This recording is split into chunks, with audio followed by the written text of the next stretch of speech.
Halo, Assalamualaikum warahmatullahi wabarakatuh. Selamat pagi. Waalaikumsalam. Waalaikumsalam warahmatullahi wabarakatuh. Pagi, Pak. Oke, gimana? Sehat-sehat semua ya? Alhamdulillah sehat, Pak. Alhamdulillah, Pak. Besok libur panjang ya?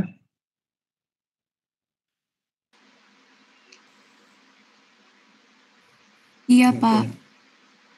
Sekarang kelompok 4, betul? Iya, Pak. Betul, Pak. Kelompok 4, kemudian yang apa? Komentatornya kelompok berapa? Penanggapnya.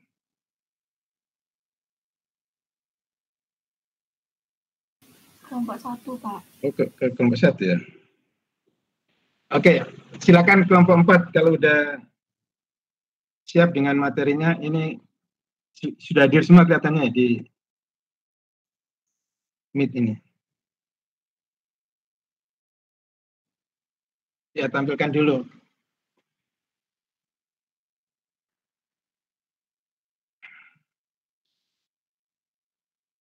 Kelompok 4 ini siapa aja? Bagus, Indihis,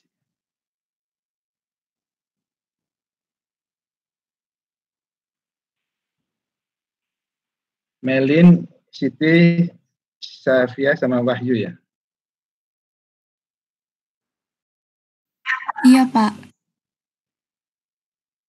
Oke, 5 orang.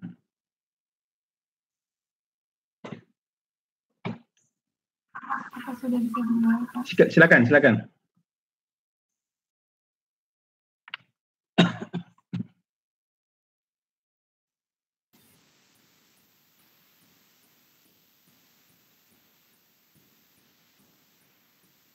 Assalamualaikum warahmatullahi wabarakatuh. Waalaikumsalam warahmatullahi wabarakatuh. Di sini kami dari kelompok 4 akan membawakan materi dari pertemuan kelima. Kelompok kami terdiri dari 5 orang. Yang pertama ada Bagus Prasetya, nomor absen 7. Yang kedua ada Indi Switania, absen 16. Yang ketiga ada saya, Melin Dewi, nomor absen 21. Yang keempat ada Siti Syafi'ah Lestari, nomor absen 28. Yang kelima ada Wahyu Cahyaningrum, nomor absen 29. Oke. Di sini kami akan membawakan 3 materi. Yang pertama ada bukti audit, yang kedua ada teknis pengujian, dan yang ketiga ada program audit. Untuk materi pertama, yaitu bukti audit, akan saya persilakan kepada rekan saya, Saudari Indis, untuk membawakannya.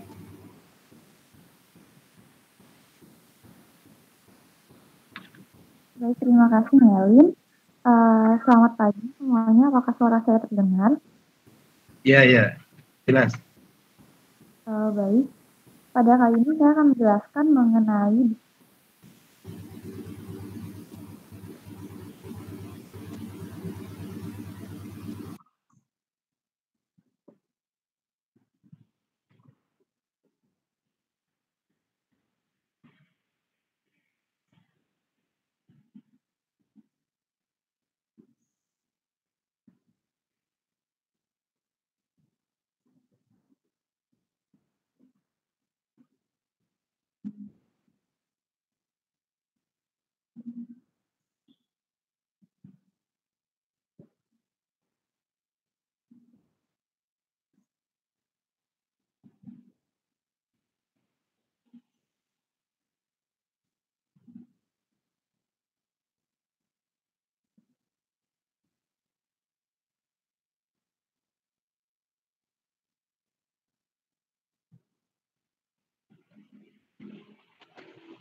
Maaf Pak, sepertinya Indis sedang ada masalah jaringan. Iya, ini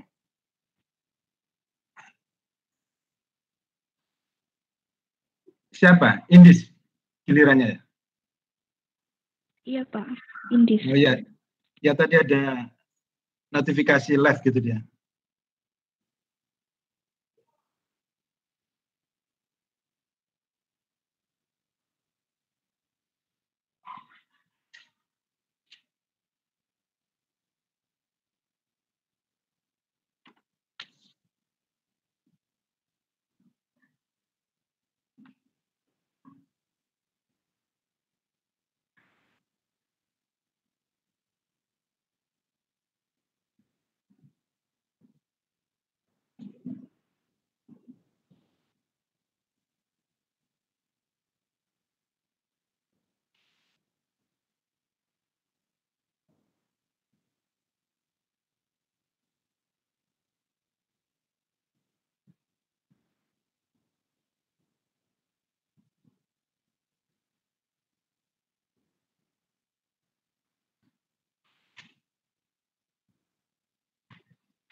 Mohon maaf sebelumnya atas Iya, iya, iya. kendala.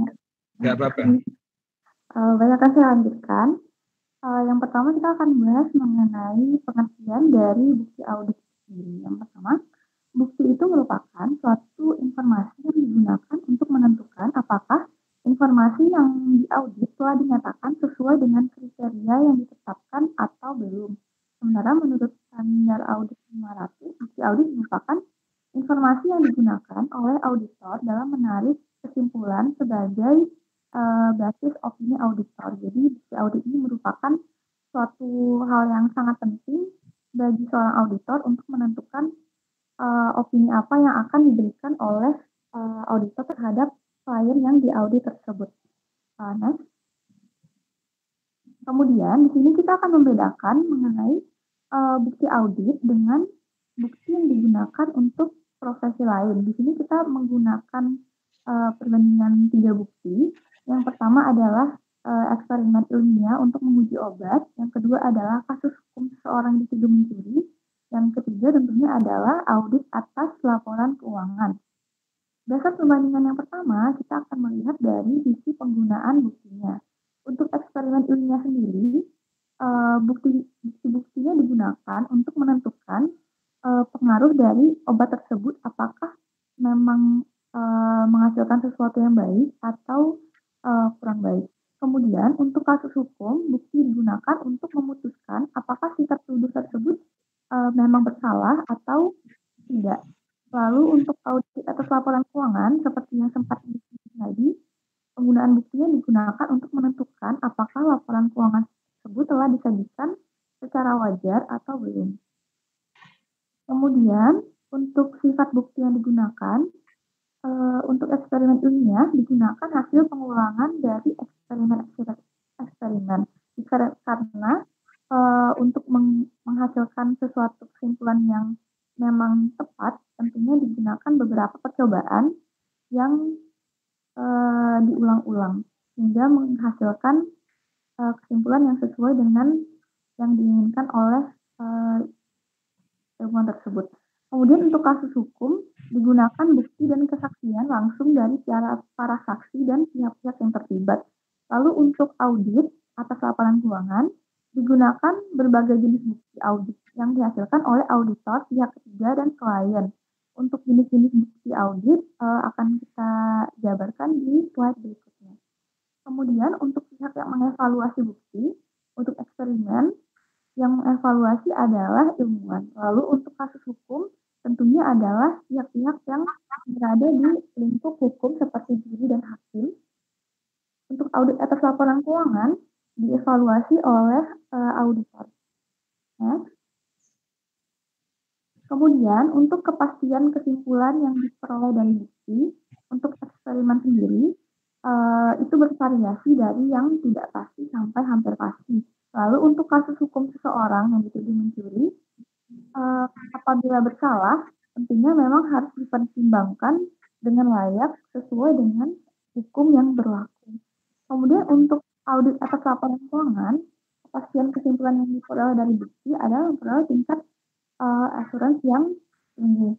Tingkat asuransi ini memang sangat penting dalam dunia audit karena berkaitan dengan kepastian dan ketepatan dari opini yang diberikan oleh auditor tersebut terhadap laporan keuangan yang diaudit. Sehingga memang bukti audit tentunya harus menghasilkan tingkat asuransi yang tinggi. Lalu untuk tingkat kesimpulan, eksperimen ilmiah sifatnya adalah untuk merekomendasikan atau tidak merekomendasikan penggunaan dalam hal ini adalah penggunaan obat. Lalu untuk kasus hukum, dari bukti yang didapat kita bisa menyimpulkan apakah si tertuduh ini bersalah atau tidak bersalah. Lalu untuk audit, sifat kesimpulannya adalah untuk menerbitkan salah satu dari beberapa alternatif jenis laporan audit. Kemudian untuk konsekuensi umum dan kesimpulan yang salah dari bukti tersebut, tentunya untuk eksperimen ilmiah dalam menguji obat, masyarakat akan terkena dampaknya karena bisa menggunakan obat yang tidak efektif atau malah bisa membahayakan. Lalu untuk kasus hukum seseorang yang dituduh mencuri, pihak yang bersalah bisa saja tidak terkena hukuman atau pihak yang sebenarnya tidak bersalah bisa saja dinyatakan bersalah jika memang terdapat suatu kesalahan dari pengambilan kesimpulan. Lalu untuk audit atas laporan keuangan, hal ini tentunya akan sangat merugikan para pemakai laporan yang mengambil keputusan dan tentunya auditor itu sendiri. Nah,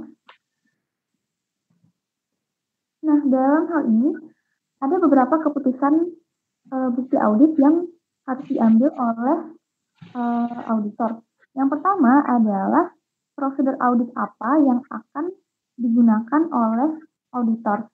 Prosedur tersebut adalah rincian instruksi yang menjelaskan bukti audit harus diperoleh oleh auditor selama proses auditing. Proses ini disusun secara spesifik sehingga seorang auditor dapat dengan mudah mengikuti tiap stepnya. Kemudian, auditor juga harus memilih berapa ukuran sampel yang akan dipilih dalam hal prosedur audit tersebut. Item-item pertama melakukan prosedur audit tersebut. Nah, kita akan mempelajari mengenai persuasivitas dari bukti audit. Persuasivitas bukti audit adalah tingkat di mana auditor merasa yakin bahwa bukti audit tersebut dapat mendukung pendapat audit. Ada dua hal yang menentukan tingkat persuasivitas dari bukti audit. Yang pertama adalah ketepatan bukti, yang kedua adalah kecukupan dari bukti. Jadi ketika kedua hal ini sudah terpenuhi, maka baru bisa dikatakan bahwa tingkat persuasivitas tersebut cukup tinggi. Nah, yang pertama kan kita bahas adalah mengenai ketepatan. Adalah ukuran bukti-bukti yang berarti relevansi dan reliabilitasnya memenuhi tujuan audit tersebut. Jadi ada dua standar yang mengukur ketepatan bukti ini, yaitu tingkat relevansi bukti dan tingkat reliabilitas dari bukti. Untuk reliabilitas bukti itu mengacu pada tingkat di mana bukti tersebut dianggap dapat dipercaya. Nah, reliabilitas ini memiliki beberapa karakteristik, di antaranya yang pertama adalah independensi dari penyedia bukti, yang kedua adalah efektivitas pengendalian internal klien, yang ketiga adalah pengetahuan langsung auditor, yang keempat adalah kualifikasi individu yang menyediakan informasi, yang kelima adalah tingkat objektivitas, lalu yang keenam adalah ketepatan waktu. Kemudian, untuk relevansi bukti, ini mengacu pada bukti audit hanya berkaitan dengan atau relevan dengan tujuan audit yang akan. Jadi, kata kunci dari relevansi ini adalah sesuai dengan tujuan audit. Next. Kemudian, kita akan bahas mengenai kecukupan bukti. Kecukupan bukti audit itu diukur dari ukuran sampel yang dipilih oleh auditor. Nah, ada beberapa faktor yang menjadi faktor yang paling penting dalam menentukan berapa sih ukuran sampel yang akan digunakan oleh auditor. Yang pertama adalah ekspektasi auditor atas adanya salah saji. Yang kedua adalah keefektifan pengendalian internal klien. Lalu selain ukuran sampel, seorang auditor juga perlu memperhatikan masing-masing item yang diuji yang akan mempengaruhi kecukupan bukti audit. Nah, ini adalah hubungan antara bukti audit dan persuasivitas. Next. Kemudian, persuasivitas dan biaya. Dari sini dapat dilihat bahwa dalam membuat keputusan tentang bukti audit, seorang auditor tidak hanya memperhatikan tentang tingkat persuasivitas dari bukti tersebut, namun juga perlu memperhatikan biaya yang harus dikeluarkan selama proses mendapatkan bukti tersebut. Tujuan dari auditor adalah untuk mendapatkan sejumlah bukti yang cukup, namun dengan total biaya yang paling rendah, seperti itu. Nah, untuk materi selanjutnya akan dijabarkan oleh teman saya, Bagus. Pada Bagus, dipersilahkan.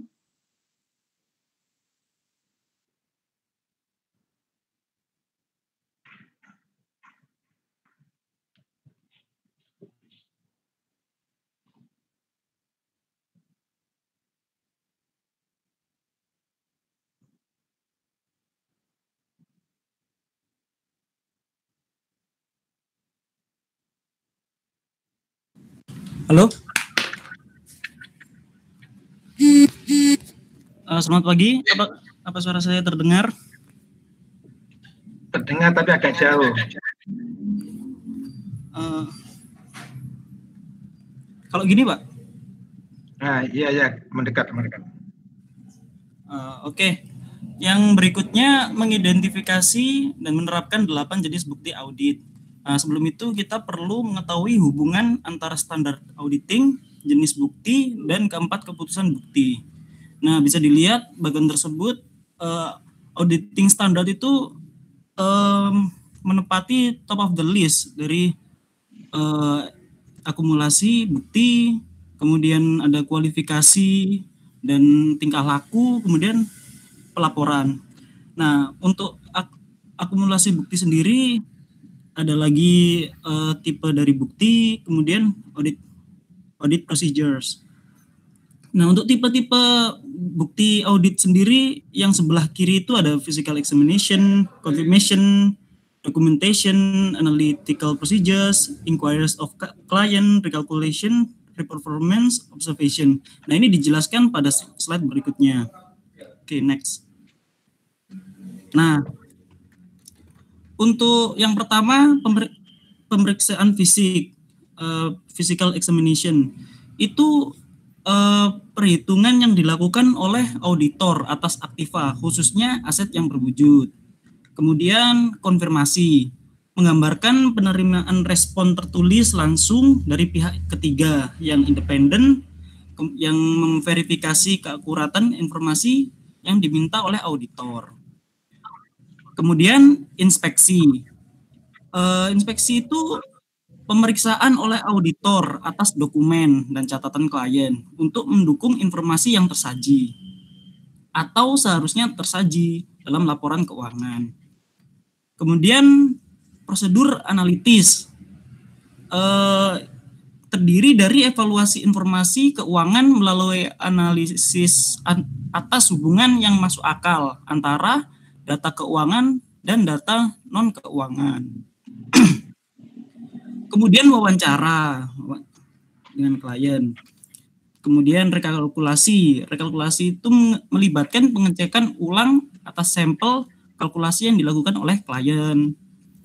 Kemudian pelaksanaan ulang. Pelaksanaan ulang itu pengujian independen yang dilakukan auditor atas prosedur atau pengendalian akuntansi klien. Yang terakhir, observasi, yaitu pengamatan proses atau prosedur yang sedang dilaksanakan oleh klien, oleh pihak lain. Lanjut. Nah, kemudian informasi yang sering dikonfirmasikan. Teman-teman bisa lihat itu adalah contoh-contoh akun dalam neraca yang disertai dengan pihak-pihak yang mengkonfirmasi, seperti cash in bank itu yang mengkonfirmasi ya pasti banknya gitu. Kemudian ada marketable securities itu investment custodian. Accounts payable itu kreditor. Nah, semua informasi ini sifatnya tidak wajib untuk dikonfirmasi kecuali untuk piutang usaha. Piutang usaha itu sifatnya wajib untuk dikonfirmasi. Next. Kemudian tujuan prosedur analitis. Yang pertama, memahami industri dan bisnis klien. Kemudian menilai kemampuan entitas untuk terus going concern. Kemudian menunjukkan adanya kemungkinan salah saji dalam laporan keuangan.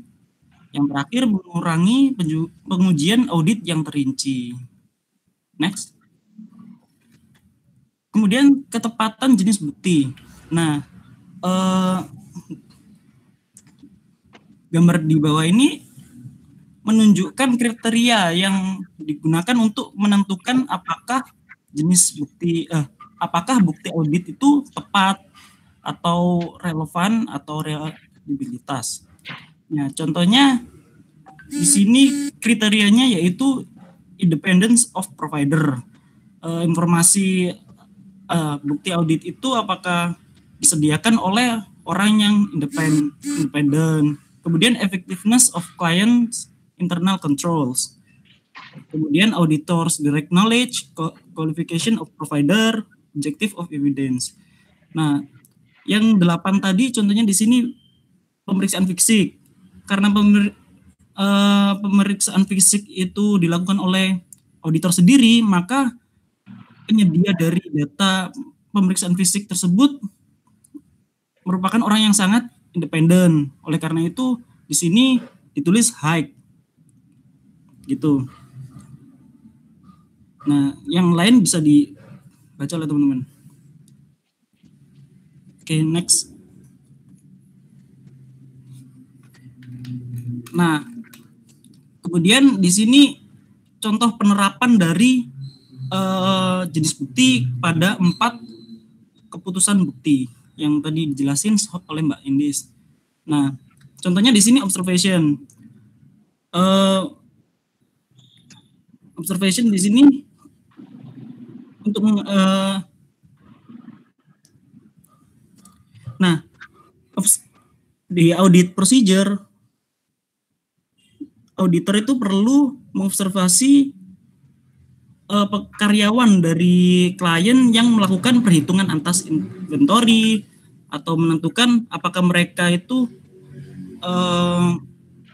sudah memenuhi atau mengikuti standar. Kemudian prosesnya semua orang yang melakukan observasi. Kemudian timingnya di balance sheet. Kemudian pemeriksaan fisik.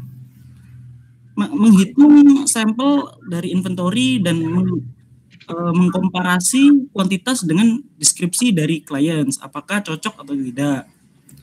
Sampel size-nya contohnya 120 item dan selanjutnya. Oke, next. Nah, untuk teknik pengujian akan dijelaskan oleh rekan saya. Silakan. Baik, terima kasih Bagus. Untuk selanjutnya tentang teknik pengujian. Nah, yang pertama ada prosedur penilaian risiko. Auditor menggunakan prosedur penilaian risiko untuk menilai risiko salah saji yang material yang merupakan gabungan dari risiko inheren dan risiko pengendalian. Risiko inheren dan risiko pengendalian ini sudah dibahas di pertemuan sebelum-sebelumnya. Nah, sebagai respon atas risiko yang telah diidentifikasi tadi, auditor melakukan prosedur audit selanjutnya atau yang disebut further audit procedure yang terdiri dari 4 jenis pengujian. Next. Nah, ini ada 4 jenis pengujian. Yang pertama adalah pengujian pengendalian, lalu yang kedua ada pengujian substantif, di mana pengujian substantif ini nantinya akan dibagi menjadi 3, yaitu pengujian substantif atas transaksi, prosedur analitis, dan pengujian atas rincian saldo. Next. Nah, untuk pengujian pengendalian akan dipaparkan oleh rekan saya, Ningrum. Kepada Ningrum, dipersilakan. Terima kasih, Tari. Sebelumnya, apakah suara saya terdengar jelas? Ya, kedengaran. Baik, di sini saya akan menjelaskan mengenai pengujian pengendalian. Seperti yang kita ketahui, pemahaman auditor atas pengendalian internal itu digunakan untuk menilai risiko pengendalian bagi setiap tujuan audit yang berkaitan dengan transaksi. Sebagai contohnya, penilaian tujuan keakuratan untuk transaksi penjualan yang bernilai rendah dan tujuan keterjadian. Nah, pengujian pengendalian ini dibutuhkan untuk mendapatkan bukti yang tepat dan cukup guna mendukung pengendalian internal, mendukung penilaian tersebut. Nah, di sini terdapat beberapa jenis bukti pengujian pengendalian. Yang pertama, auditor bisa meminta keterangan kepada personil klien yang tepat.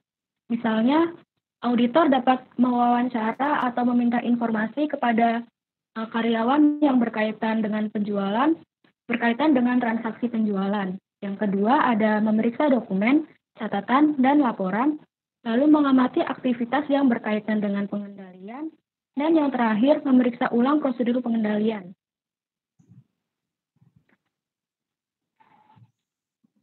Nah, di sini auditor melakukan walkthrough system atau mengikuti jejak transaksi sebagai prosedur untuk mendapatkan pemahaman guna membantu menentukan apakah pengendalian yang terjadi sudah berjalan dengan semestinya. Contohnya, auditor dapat memilih satu transaksi penjualan untuk walkthrough system dari proses penjualan kredit. Kemudian, auditor dapat mengikuti proses persetujuan kredit tersebut dari awal transaksi penjualan sampai dengan pemberian kredit. Next. Nah, di sini pengujian pengendalian juga digunakan untuk menentukan apakah pengendalian tersebut efektif. Biasanya meliputi pengujian atas sampel transaksi. Sebagai contoh, auditor memeriksa 50 sampel transaksi penjualan selama tahun yang bersangkutan untuk menentukan apakah persetujuan kredit tersebut telah diberikan sebelum barang dikirimkan. Apabila persetujuan kredit tersebut telah diberikan sebelum barang dikirimkan, maka auditor bisa menyimpulkan bahwa pengendalian tersebut sudah efektif. Nah, sebelum auditor melakukan pengendalian secara manual, maka auditor dapat menanyakan apakah perusahaan telah melakukan pengendalian internal yang terotomatisasi atau belum. Apabila perusahaan sudah melakukan pengendalian internal secara terotomatisasi, maka auditor tidak perlu untuk melakukan pengendalian tambahan yang diperlukan. Nah, di sini terdapat jenis bukti tambahan untuk melakukan pengujian pengendalian yang tergantung pada luasnya bukti yang diperoleh dalam memahami pengendalian internal, dan pengurangan risiko pengendalian internal yang direncanakan. Selanjutnya adalah pengujian substantif. Pengujian substantif ini adalah prosedur yang dirancang untuk menguji salah saji moneter yang secara langsung mempengaruhi keberadaan saldo laporan keuangan. Seperti yang telah disebutkan tadi, pengujian substantif ini ada 3. Yang pertama, pengujian substantif atas transaksi, lalu ada pengujian substantif prosedur analisis, dan pengujian rincian saldo.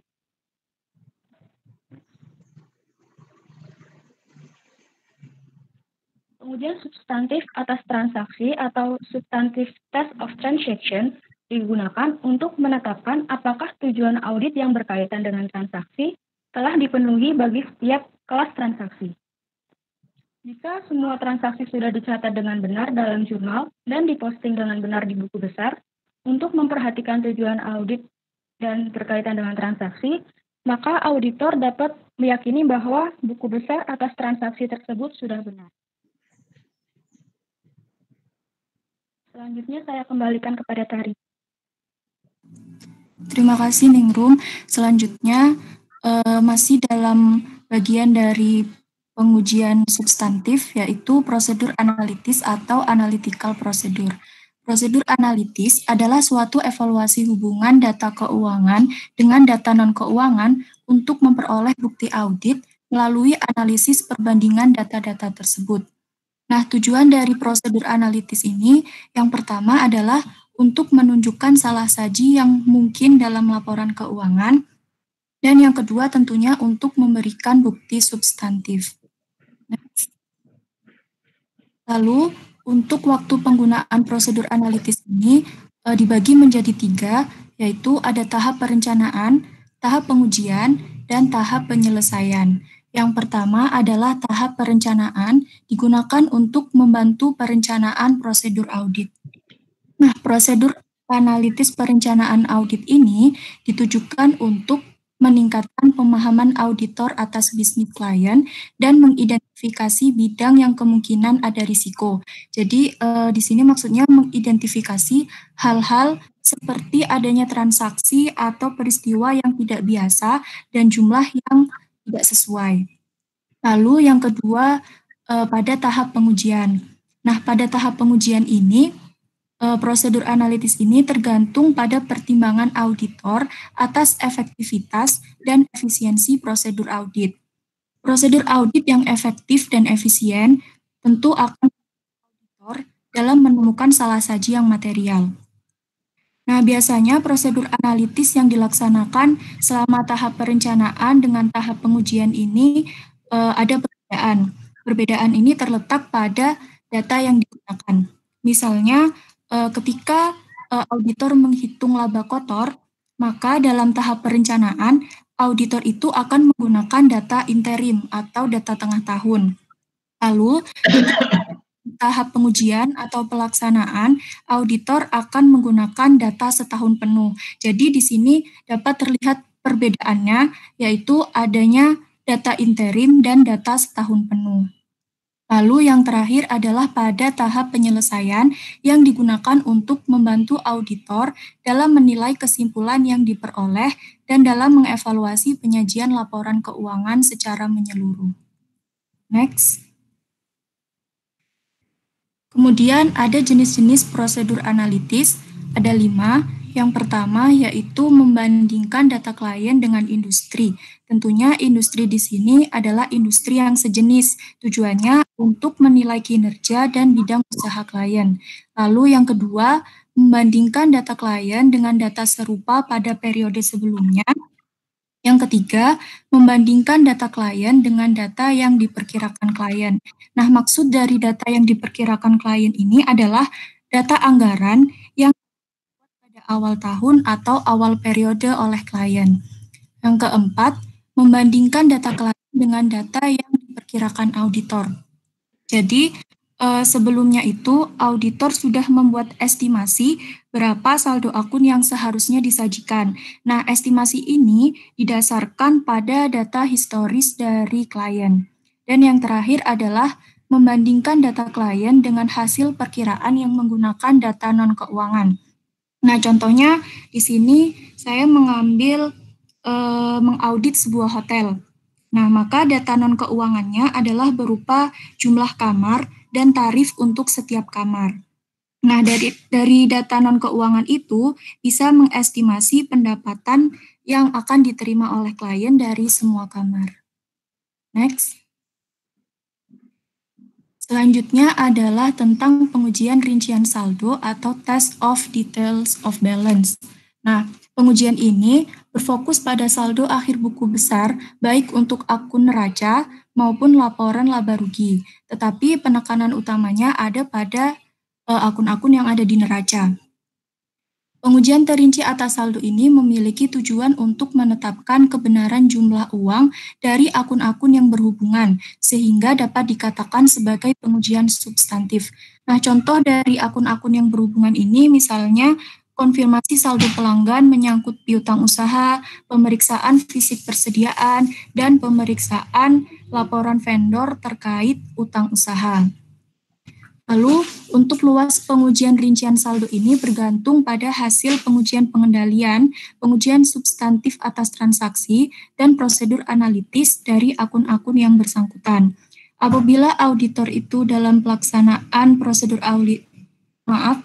analitis menunjukkan kemungkinan salah saji, maka pengujian rincian saldo ini diperlukan. Next. Nah, ini adalah contoh yang sudah saya sebutkan tadi. Ada konfirmasi saldo pelanggan menyangkut piutang usaha, pemeriksaan fisik persediaan, dan pemeriksaan laporan vendor tentang usaha. Next. Selanjutnya mengenai program audit akan dijelaskan oleh teman saya, Melin. Kepada Melin dipersilakan. Baik.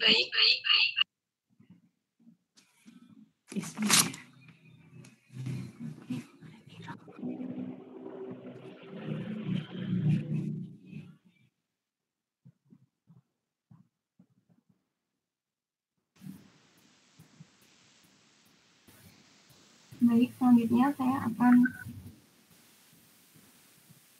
menyampaikan materi terkait program audit.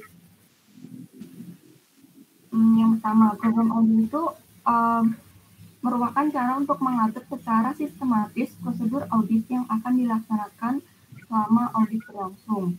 Nah, program audit tersebut menyatakan bahwa prosedur audit yang diyakini oleh auditor merupakan hal yang penting untuk mencapai tujuan audit. Biasanya, auditor berusaha menyeimbangkan prosedur audit top-down dan bottom-up ketika mengembangkan suatu program audit. Program audit juga mendokumentasikan strategi audit. Nah, program audit ini dirancang untuk menjadi pedoman bagi auditor mengenai apa saja yang akan dilakukan, mengenai kapan akan dilakukannya audit, kemudian bagaimana melakukannya, siapa yang akan melakukannya, dan berapa lama waktu yang dibutuhkan. Selanjutnya ada jenis pengujian dalam program audit. Nah, yang pertama ada prosedur analitis. Prosedur analitis ini meneliti hubungan yang dapat diterima antara data keuangan dan data non-keuangan untuk mengembangkan harapan atau saldo laporan keuangan. Nah, yang kedua ada prosedur awal. Prosedur ini untuk memperoleh pemahaman atas dua hal. Yang ketiga ada pengujian estimasi akuntansi. Pengujian ini meliputi pengujian substantif atau saldo seperti yang telah dijelaskan sebelumnya. Yang keempat ada pengujian pengendalian. Pengujian pengendalian intern yang ditetapkan oleh strategi audit dari auditor. Nah, untuk pengujian transaksi merupakan pengujian substantif yang terutama meliputi tracing atau vouching transaksi berdasarkan bukti dokumenter yang mendasari. Kemudian pengujian saldo berfokus pada perolehan bukti secara langsung tentang saldo akun serta item-item yang membentuk saldo tersebut. Kemudian pengujian penyajian dan pengungkapan mengevaluasi penyajian secara wajar semua pengungkapan yang dipersyaratkan oleh GAAP. Selanjutnya ada elemen kunci program audit. Elemen kunci program audit itu ada dua, yaitu top down dan bottom up. Yang top down sendiri itu mengevaluasi bukti tentang laporan keuangan yang diharapkan dari pengetahuan atas entitas serba bisnis dan industri. Kemudian ada bottom up, yaitu mengevaluasi bukti transaksi pendukung dan akumulasinya dalam laporan keuangan. Nah, sekian presentasi dari kelompok 4. Kemudian selanjutnya adalah sesi tanya dan jawab. Dipersilakan bagi yang ingin bertanya. Ya, mungkin komentar dulu dari kelompok 1 ya.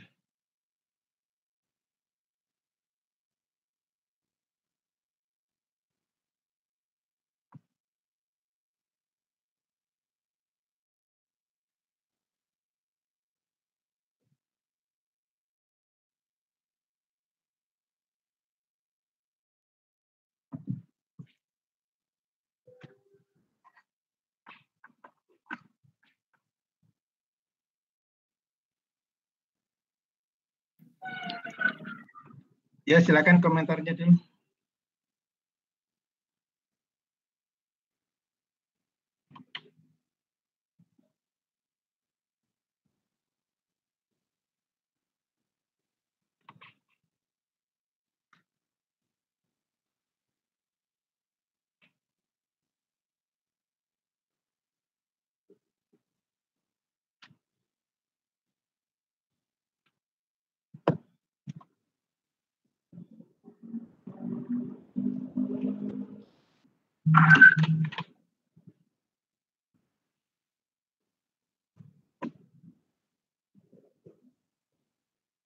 Halo.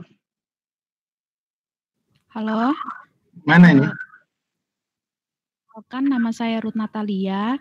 Saya mewakili kelompok 1 ingin menanggapi dari presentasi kelompok 4. Menurut kelompok 1, presentasi kelompok 4 sudah cukup bagus dan juga penjelasannya sudah cukup merinci dan penjelasan di PPT-nya juga sudah sangat mudah dipahami sehingga kami bisa lebih mengerti untuk materi pada hari ini.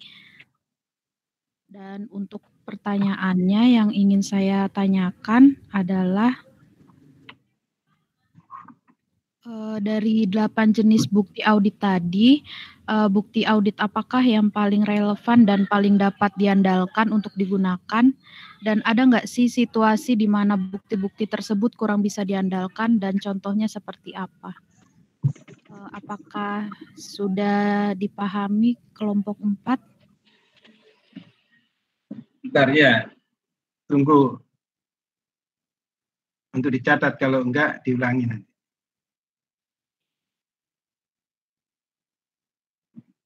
Coba diulangi tuh, Ruth. Iya Pak, dari 8 jenis bukti audit,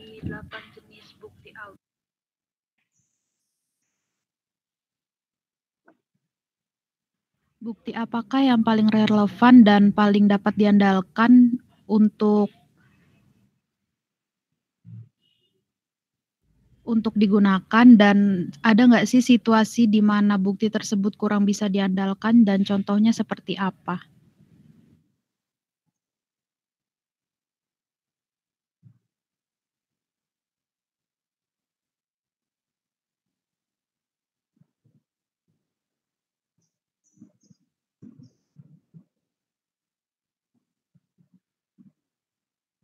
Baik, terima kasih Ruth atas pertanyaannya.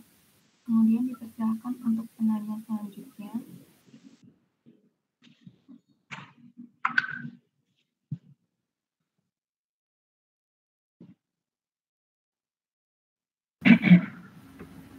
Izin bertanya kepada kelompok 3. Sebutkan nama. Nama saya Husni Aldiansah, absen 20.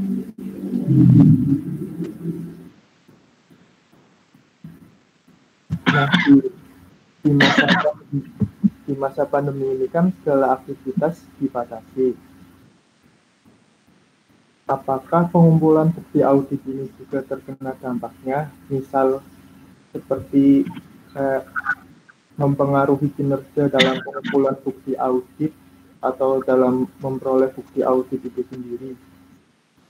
Lalu bagaimana gambarannya mengenai pengumpulan bukti audit di masa pandemi ini?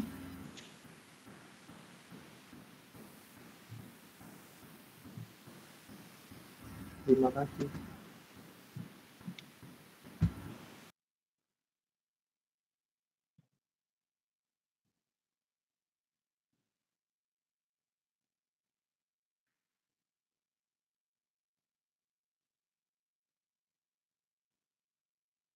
Ya, silakan. Lanjut.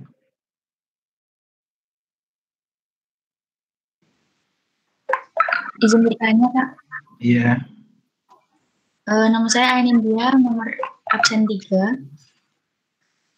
Tadi di jenis pengujian dalam program audit, nomor 2 disebutkan prosedur awal dalam program audit adalah untuk memperoleh pemahaman atas 2 hal.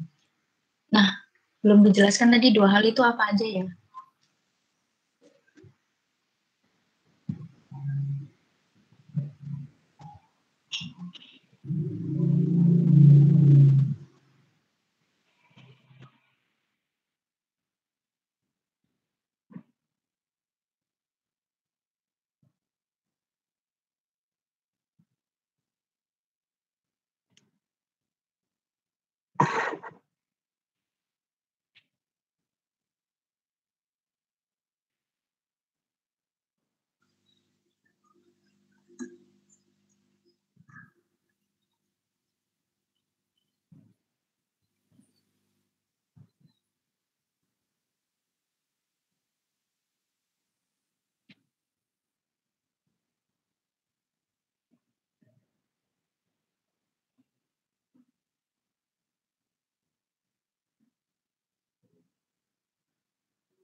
Dari personel klien yang tepat. Nah, di sini saya masih bingung, klien yang tepat itu yang benar-benar ngurusi data tersebut, apa orang yang benar-benar jujur, tepat itu, apa ada pengertian kata tepat yang lain ini dari personel klien yang tepat ini? Apa bisa dipahami?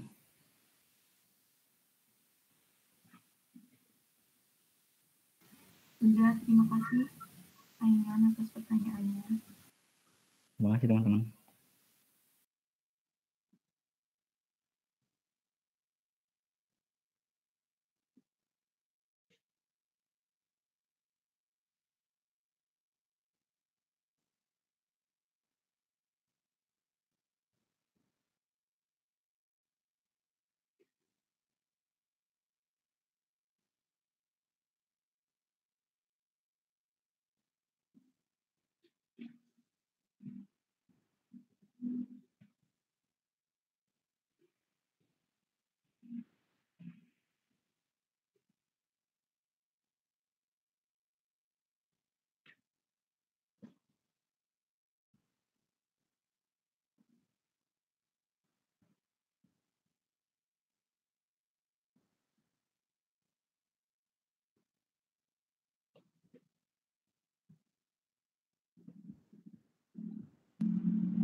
Terima kasih dosen atas pertanyaannya. Selanjutnya, apabila masih ada yang ingin bertanya, dipersilakan. Ya, silakan yang lainnya.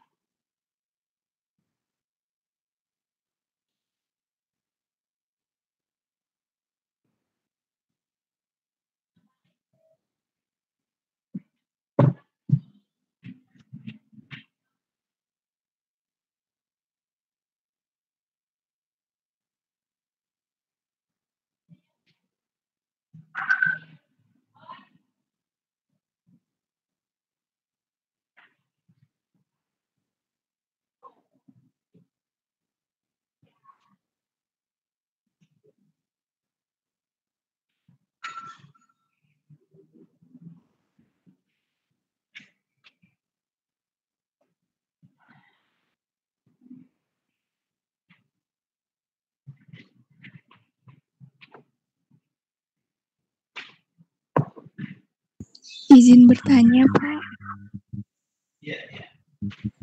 Perkenalkan, nama saya Aroyan Skaradriati. Izin bertanya. Tadi di PPT kan ada dibilang Waltrop System, yang mana sistem itu dia mengikuti jejak transaksi. Nah, dari sistem Waltrop itu tahap-tahapnya itu seperti apa ya? Terima kasih.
silakan kalau kelompok 4 mau diskusi dulu dalam kelompoknya. Baik, Pak, diskusi terlebih dahulu.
Baik,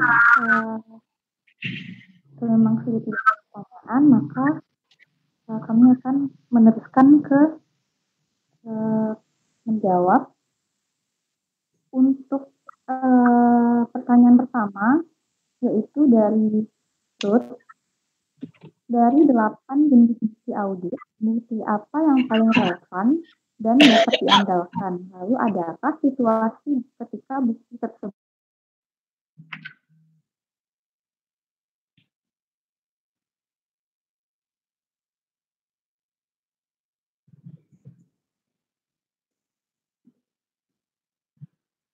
cukup. Jadi sepertinya akan jawab satu kali sekalian. Nah, untuk menjawab pertanyaan ini memang tadi enggak bisa nggak slide-nya ditampilkan? Slide mengenai 8 jenis itu. Oh. Nah, ini ya. Oh, bukan.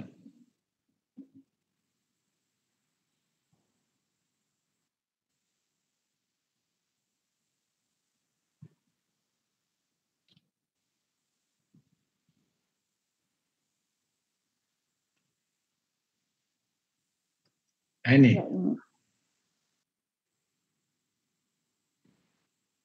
Ya, seperti telah ditampilkan di layar, memang ada 8 jenis bukti audit, yaitu pemeriksaan fisik, konfirmasi, inspeksi, prosedur analisis, wawancara dengan klien, rekalkulasi, pelaksanaan ulang, dan observasi. Nah, untuk menjawab pertanyaan ini, kita kembali lagi ke definisi dari relevan dan reliable itu apa. Nah, untuk reliable itu ada jika suatu bukti itu dapat dipercaya oleh auditor, jadi dapat diandalkan. Sementara untuk relevan itu adalah ketika bukti yang diperoleh sudah sesuai dan berhubungan dengan tujuan dari auditor. Kedua hal ini memang sesuatu yang berbeda, namun saling terkait satu sama lain untuk mendukung ketepatan dari suatu bukti. Nah, lalu jika ditanyakan apakah bukti ini keseluruhannya harus ada, lalu manakah bukti yang paling relevan dan reliable, ini kembali ke tergantung kepada apa yang ingin dicari oleh auditor tersebut. Jadi tujuan auditor itu apa? Jadi misalnya tujuan dari auditor itu adalah untuk mengecek ketersediaan misalnya. Apakah memang di gudang terdapat persediaan atau tidak. Nah, untuk hal ini, seorang auditor bisa observasi, jadi bisa melihat, oh ternyata di gudang memang ada persediaan, lalu memang ada karyawan-karyawan yang mengurus persediaan ini. Namun ketika misalnya tujuannya dirubah atau tujuannya ditambah, bukan hanya melihat ketersediaan dari persediaan, namun juga menguji apakah kuantitas dari persediaan ini sudah benar tercatatnya atau belum. Nah, untuk menjawab ini tentunya kita tidak bisa hanya menggunakan metode observasi. Tentunya sehingga metode observasi menjadi kurang relevan dan kurang reliable untuk tujuan dari auditor ini. Tujuan dari audit ini, sehingga untuk menentukan apakah memang sudah benar saldo kuantitas dari persediaannya, bisa digunakan pemeriksaan fisik secara langsung untuk menarik kesimpulan apakah memang tercatat dengan benar atau kuantitasnya ada yang kurang atau seperti itu. Jadi kembali lagi ke pertanyaan tadi, apakah keseluruhan bukti harus ada? Ini sangat bergantung kepada tujuan dari audit tersebut. Jadi jika memang diperlukan, maka seorang auditor bisa menggunakan jenis-jenis bukti yang ada, keseluruhan dari jenis bukti. Namun jika tidak, ya tidak perlu juga. Namun sangat-sangat menurut kami sangat ke-8 jenis bukti ini itu berkaitan dan saling mendukung satu sama lain. Jadi jikalau memang keseluruhan bukti ada, maka pasti akan sangat lebih baik bagi seorang auditor sehingga dapat menentukan ketepatan dari suatu bukti ini. Kurang lebih seperti itu. Apakah sudah dijawab? Sudah cukup jelas, Indis. Terima kasih. Oke, bagus. Ya, jadi jawabannya sudah cukup panjang ya. Dan saya kira itu sudah bisa mewakili. Hanya sini saya tambahkan, kan di sini tuh judulnya adalah jenis bukti. Kan. Aaron memang memberi nama itu jenis-jenis bukti ya. Tetapi kalau dilihat, itu sebenarnya merupakan prosedur. Karena semua itu rata-rata kata kerja kan. pemeriksaan fisik. Nah, berarti ini kegiatan pemeriksaan fisik yang dilakukan oleh auditor. Nah, itu merupakan prosedur. Wawancara dengan klien, itu aktivitas, itu pelaksanaan prosedur. Pelaksanaan ulang, rekalkulasi, prosedur analitis, observasi, pengamatan, inspeksi, konfirmasi, dan sebagainya. Jadi ini sebenarnya adalah prosedur, yaitu penerapan langkah-langkah audit yang dilakukan oleh auditor guna memperoleh bukti. Nah, kaitannya di situ. Waktu melaksanakan prosedur pemeriksaan fisik, maka hasilnya atau bukti yang diperoleh yaitu bukti dari hasil pemeriksaan fisik, misalnya perhitungan persediaan, misalnya, dan sebagainya. Konfirmasi juga begitu. Waktu melakukan prosedur audit untuk konfirmasi, nah itu prosedur audit. Yang diperoleh adalah hasil dari konfirmasi, yaitu jawaban dari debitor atau kreditor yang dikirimin surat konfirmasi. Jadi itu, jadi jangan rancu. Yang penting kalian mengerti bahwa penerapan prosedur audit dalam rangka memperoleh bukti audit. Nah, itu bisa dalam 8 jenis ini. Nah, kalau ditanyakan tadi, sebenarnya sudah terjawab ya. Yang paling bagus yang mana? Itu semua adalah situasional, artinya sesuai dengan kondisi yang dilakukan. Seperti pemeriksaan fisik. Tidak semua akun itu memerlukan pemeriksaan fisik.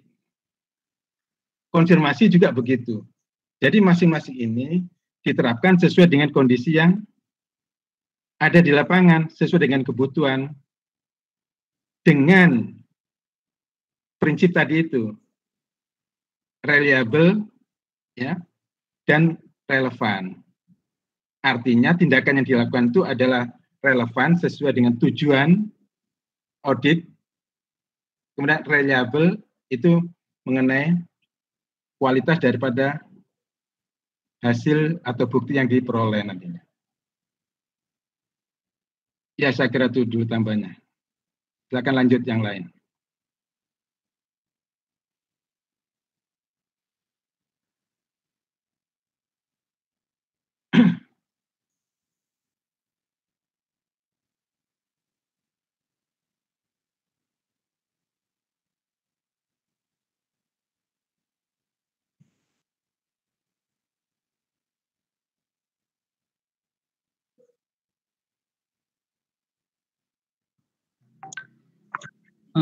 Baik, mohon izin menjawab pertanyaan dari Husni. Pertanyaannya, apakah pengumpulan audit terkena dampak dalam masa pandemi? Kemudian bagaimana gambaran proses pengumpulan bukti audit di masa pandemi? Oke, yang pertama, pengumpulan bukti audit pasti terdampak oleh adanya pandemi. Ya, karena pandemi itu menuntut manusia untuk tidak berkontak langsung dengan manusia lainnya. Nah, hal tersebut membatasi pengumpulan bukti audit. Salah satu contohnya pemeriksaan fisik lapangan, kemudian wawancara, kemudian observasi. Nah, itu sangat mempengaruhi proses pengumpulan audit. Kemudian bagaimana gambaran proses pengumpulan bukti audit pada masa pandemi? Menurut artikel yang saya baca yang diterbitkan oleh Environmental Health and Safety Audit Center, itu menunjukkan bahwa proses pengumpulan bukti audit pada masa pandemi itu menggunakan teknologi informasi. Contohnya apabila wawancara melalui meeting daring, bisa melalui Zoom atau yang lain. Nah, tapi yang paling sukses itu pemeriksaan fisik lapangan. Karena pemeriksaan fisik lapangan itu menuntut auditor untuk terjun langsung ke lapangan. Jadi ke inventory, harus ke gudang, harus menghitung itu dan lain-lain. Nah, hal tersebut kalau di luar negeri itu mereka menerapkan dengan metode live streaming. Jadi klien itu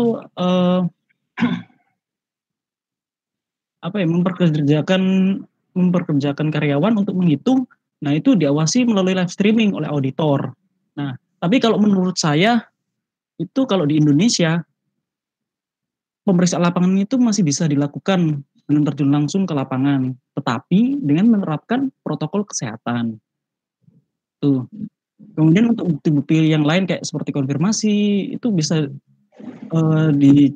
dikontak langsung pihak yang bisa mengkonfirmasi atas bukti-bukti tersebut. Contohnya dari bank kita bisa langsung mengontak bank untuk memberi konfirmasi terkait data yang lain. Oke. Kemudian untuk rekalkulasi dan lain rekalkulasi, inspeksi, observasi itu bisa dilakukan oleh auditor masing-masing ya seperti. Nah, wawancara sudah. Begitu Mas Kusni. Ada sangan? Mas Kusni. Gimana Kusni? Ada. Jelas, Pak. Iya ya.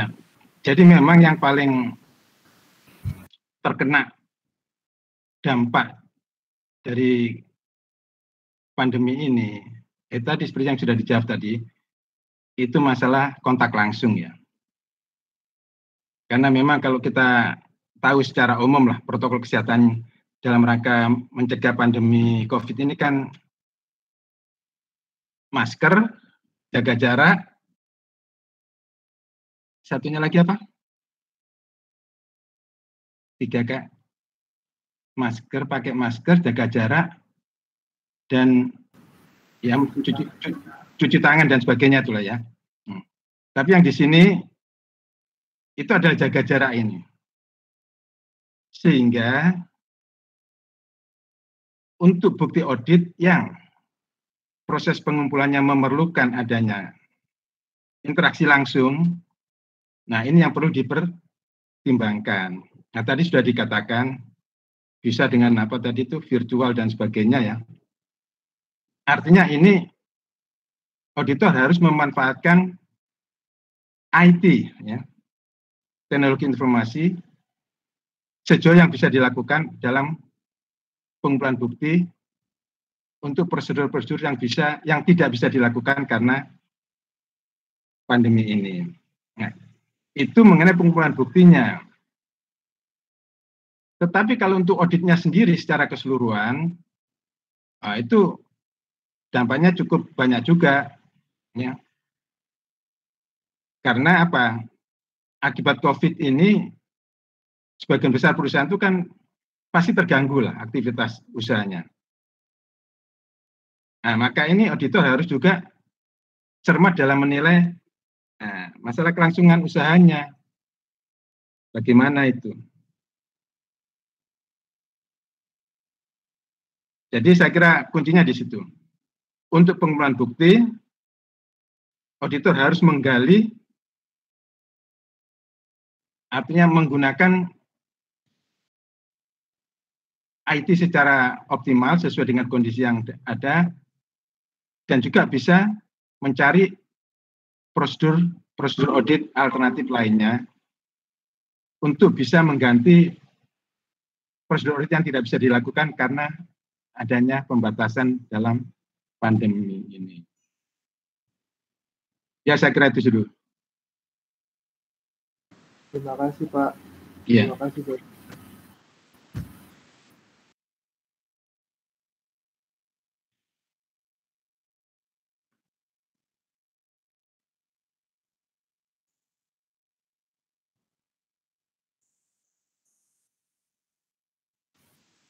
Baik, selanjutnya saya akan menjawab pertanyaan Ainun.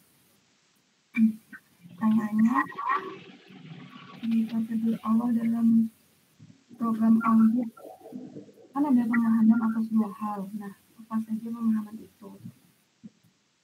Di Baik, kan merupakan prosedur untuk memperoleh atas dua hal ya. Yang pertama itu memperoleh pemahaman atas faktor persaingan bisnis dan industri klien. Nah, yang kedua, prosedur awal itu berfungsi untuk memperoleh pemahaman atas struktur pengendalian internnya. Jadi, misalnya auditor itu yang melaksanakan prosedur awal itu memastikan kalau catatan-catatan dalam buku pembantu itu sesuai dengan akun pengendali dalam buku besar. Mohon koreksinya, Pak. Iya. Ya, jadi sudah dijelaskan dua hal pada prosedur awal tadi. Itu tujuannya agar auditor itu bisa memperoleh pemahaman yang baik mengenai entitas atau perusahaan yang akan diaudit tadi secara umum ya. Jadi harus paham mengenai aktivitasnya, pengelolanya, lingkungannya, dan sebagainya. Ya, ada kata-kata yang sudah biasa. Apa itu? Kita harus mengenal dulu sebelum bisa melakukan penilaian, itu ya. Jadi itu untuk awalnya harus memperoleh pemahaman yang cukup dan lengkap mengenai entitas. Itu satu. Yang kedua, mengenai pengendalian internal, itu kaitannya untuk memperkirakan risiko yang akan dihadapi. Kan ada apa itu namanya, yang pertama itu yang inherent risk, internal risk, ya. Jadi di sini auditor paling tidak harus memahami dan melakukan perkiraan mengenai kemampuan perusahaan dalam rangka pengendalian internalnya.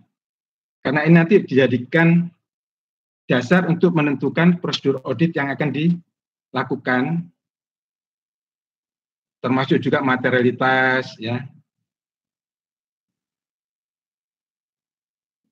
Jadi dua hal tadi itu harus sudah diperoleh sebelum melakukan prosedur audit di lapangan.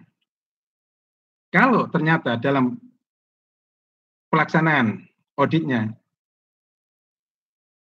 ada kondisi yang berbeda dengan waktu di awal audit, di awal tadi, kalau ada perubahan kondisinya, auditor juga bisa melakukan perubahan mengenai prosedur auditnya. Jadi fleksibel. Jadi saya kira itu, kalau pertanyaan mengenai dua hal tadi sudah dijelaskan dan ya itu sudah cukup, sudah benar ya.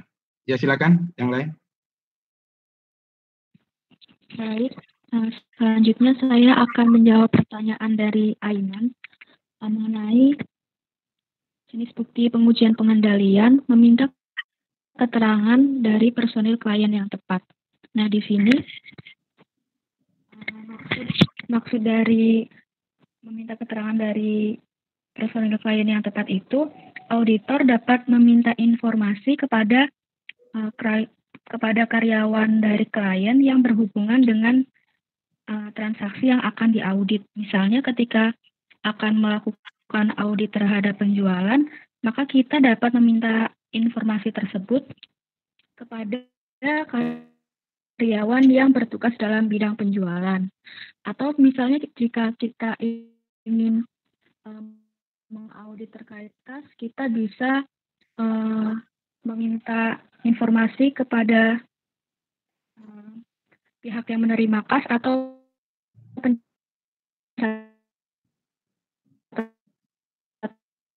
tanya kepada bendahara.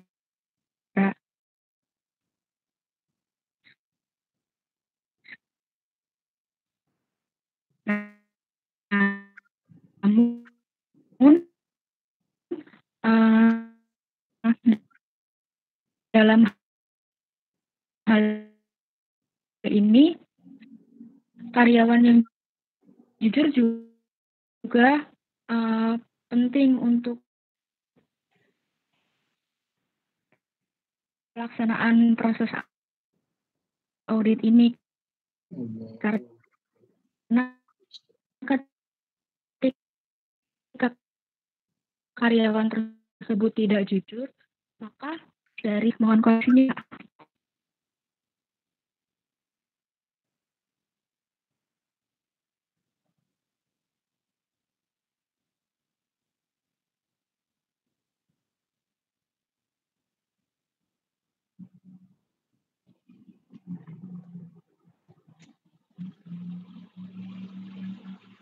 Ulang. Ini suaranya putus-putus ya.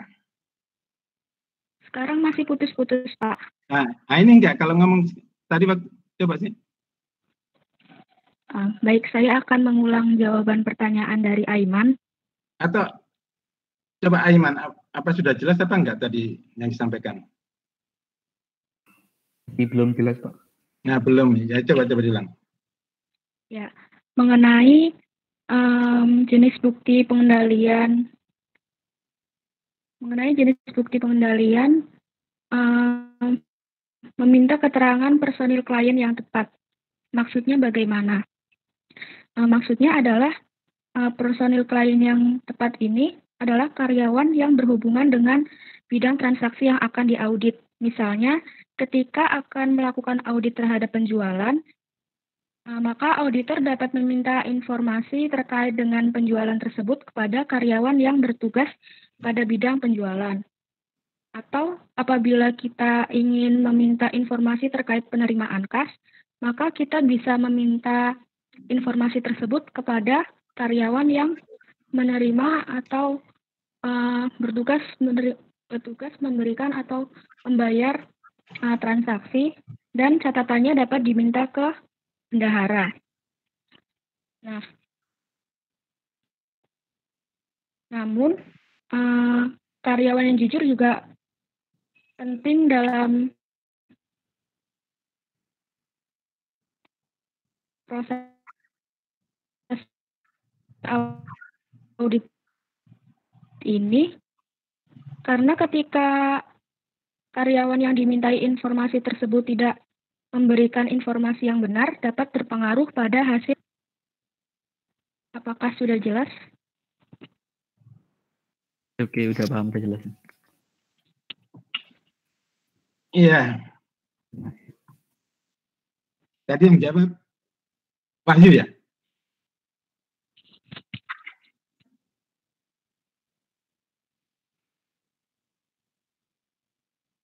Iya, Pak. Iya. Oke, ya itu betul ya. Yang dimaksud tepat ini itu dilihat dari kompetensinya.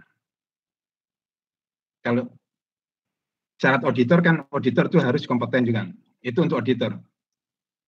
Tapi untuk personil klien yang kita minta keterangan atau informasi apapun juga, dengan istilah tepat, tadi sudah dijelaskan, tapi yang saya garis bawah di sini adalah kompetensi. Kompetensi itu bisa diperoleh dalam arti tepat sesuai dengan tugas dan fungsinya. Jadi kalau tadi misalnya keuangan, ya pada orang yang bertugas pada bagian keuangan misalnya, accounting juga begitu, produksi juga begitu, dan seterusnya. Ini tepat di sini dilihat dari kompetensi sesuai dengan tugas dan fungsi yang dilakukannya. Tetapi tidak hanya itu saja, bisa juga kompetensi di sini itu disebut tepat kalau dia mempunyai keahlian di situ. Misalnya, seseorang yang bukan di bagian accounting misalnya, tapi dia punya kemampuan di bidang accounting, bisa juga dimintai keterangan.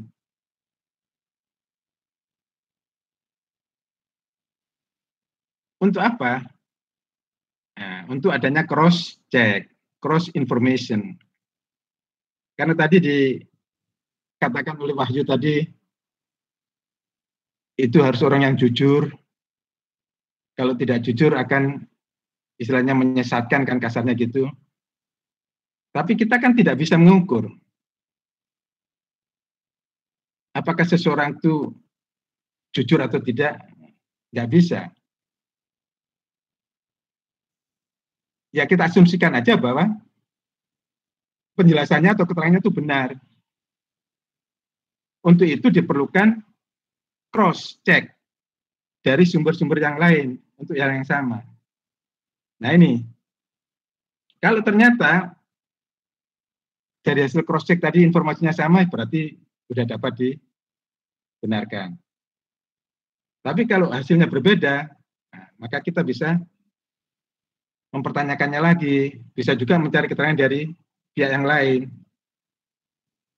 sehingga akhirnya bisa disimpulkan bahwa salah satunya tadi pasti tidak benar. Ya saya kira itu. Juga posisi ya, misalnya bagian accounting, itu kan beda-beda bagian accounting itu. Mulai dari pimpinannya, katakan setingkat direktur atau setingkat kepala bagian misalnya, sampai ke stafnya, itu kan ada beberapa jenjang jabatan. Nah ini juga menentukan tingkat atau kualitas daripada ketepatan personil tadi. Jangan asal setiap orang di bagian accounting itu kita anggap tepat, juga nggak benar. Mungkin dia pemahamannya hanya separuh-separuh misalnya. Jadi harusnya tepat. Makin tinggi kedudukan atau jabatannya, ya dianggap itu makin tepat dalam posisi untuk bisa memberikan keterangan yang baik. Ya saya kira itu tambahannya.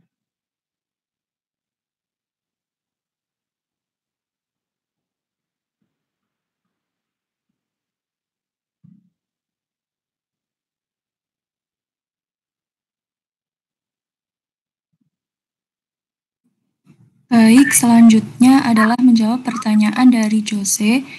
Pertanyaannya, bagian pengujian rincian saldo penekanan utamanya ada di akun neraca. Mengapa demikian dan mengapa tidak di akun laba rugi? Jadi sebenarnya di buku Arens itu hanya disebutkan bahwa penekanannya itu memang ada di akun-akun neraca. Lalu hasil diskusi dari kelompok kami itu, jadi pada dasarnya auditor itu mengaudit neraca.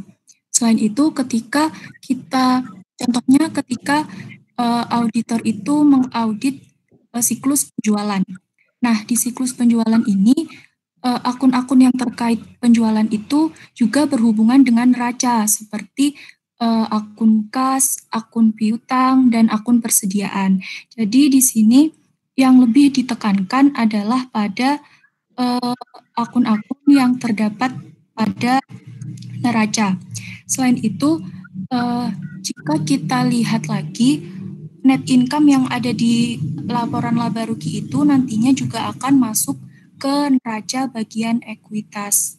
Begitu, apakah sudah menjawab Jose? Dan mungkin koreksinya untuk Pak Slamet. Terima kasih. Ya. Ya. Ya betul tadi.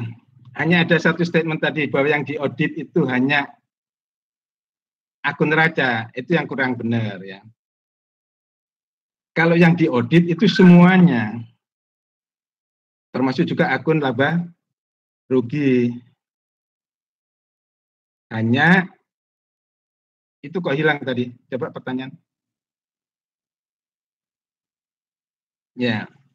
Hanya di situ kan pengujian rincian saldo penekanan utamanya. Nah, jadi penekanan utamanya artinya bukan berarti bahwa akun laba rugi itu ditinggal, enggak. itu tetap merupakan objek daripada audit. Hanya tadi sudah dijelaskan bahwa sebagian besar itu ada di akun neraca. Dan kita juga tahu bahwa akun laba rugi itu umurnya hanya satu periode. Begitu ada tutup buku istilah umumnya, maka akun itu harus di-close. Close semuanya. Nah, kemudian baru hasil atau dampak daripada kumpulan akun-akun laba rugi tadi bisa berupa profit, bisa berupa loss, itu akan masuk ke akun neraca juga. Artinya, dengan memeriksa pada akun neraca, itu tidak ada angka atau tidak ada transaksi yang istilahnya tidak terperiksa lah. Semua masuk ke sana ya. Jadi itu alasan utamanya. Terima kasih. Ya, tinggal siapa ini? Itu siapa? Nama lengkapnya? Ini dia. Ya. Aroyan. Aroyan. Panggilannya Ae.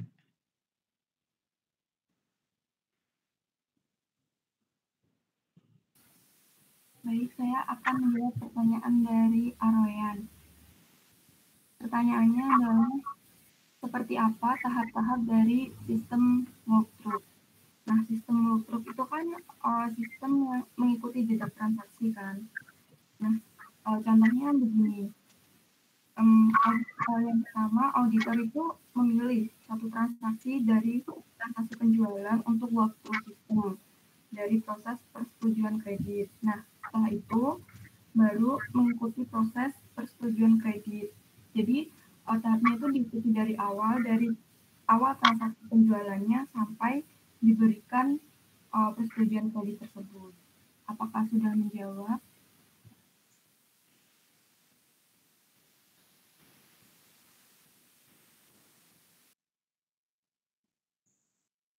Mana ini yang bertanya? Live ya?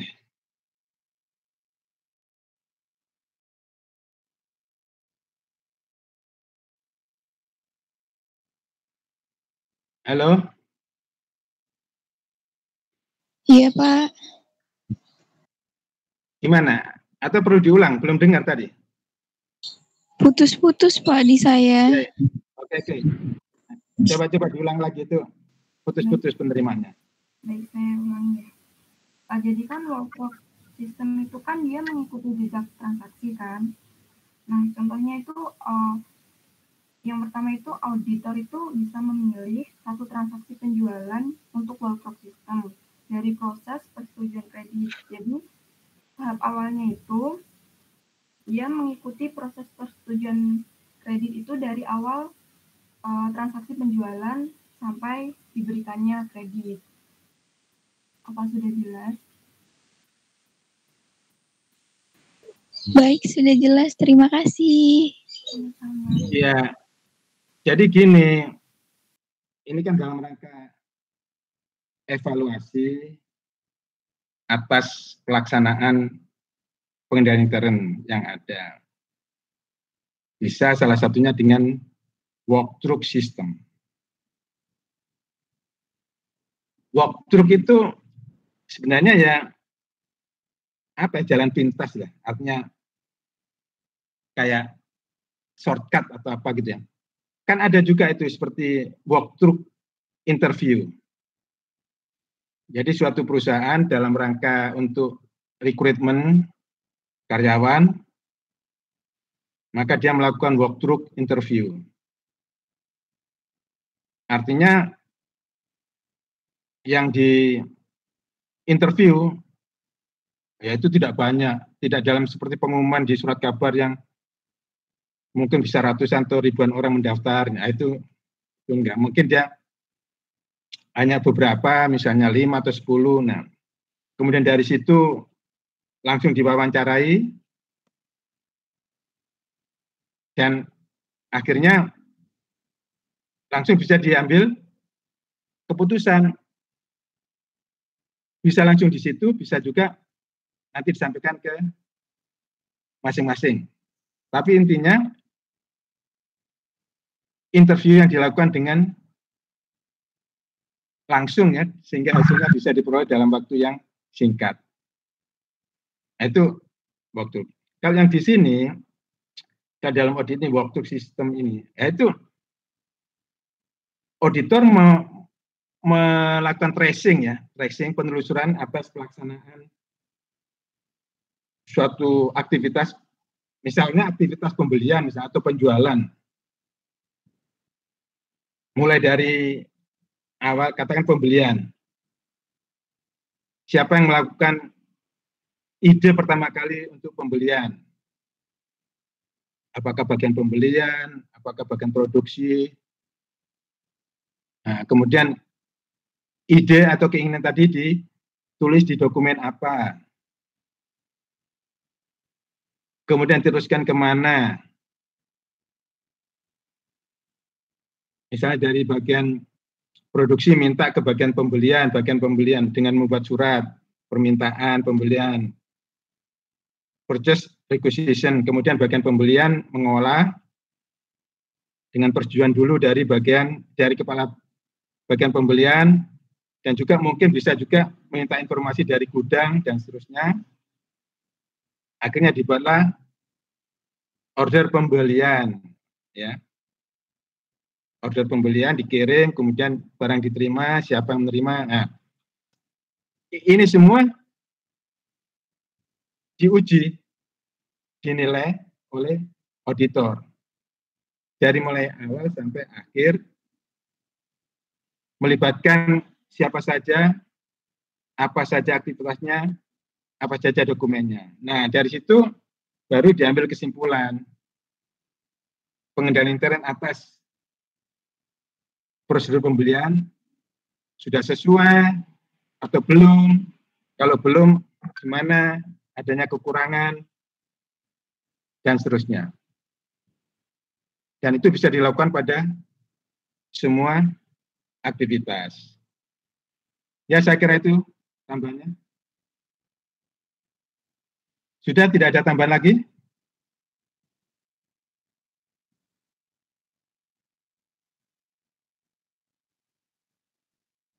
Coba ditawarkan kelompok 1, kelompok 4. Baik, apakah masih ada pertanyaan teman-teman?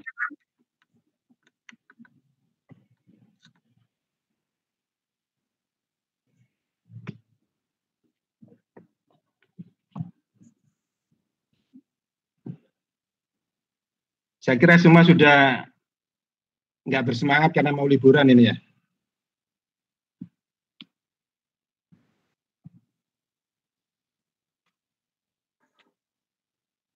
Ya udah, saya kira cukup sampai di sini ya untuk kuliah pagi ini. Hanya saran saya, jangan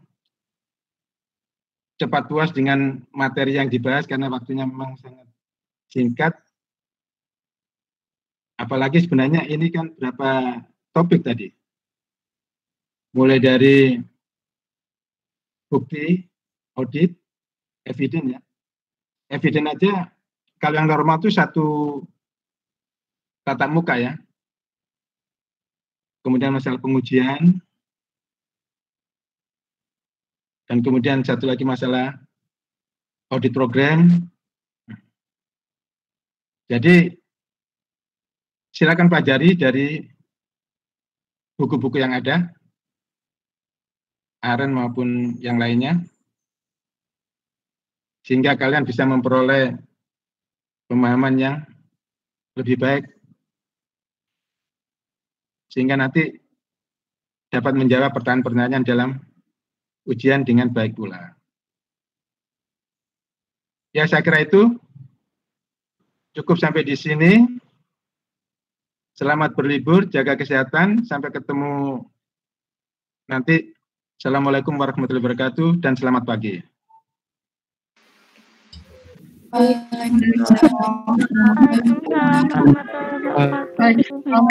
Terima kasih Pak. Ya, sama-sama.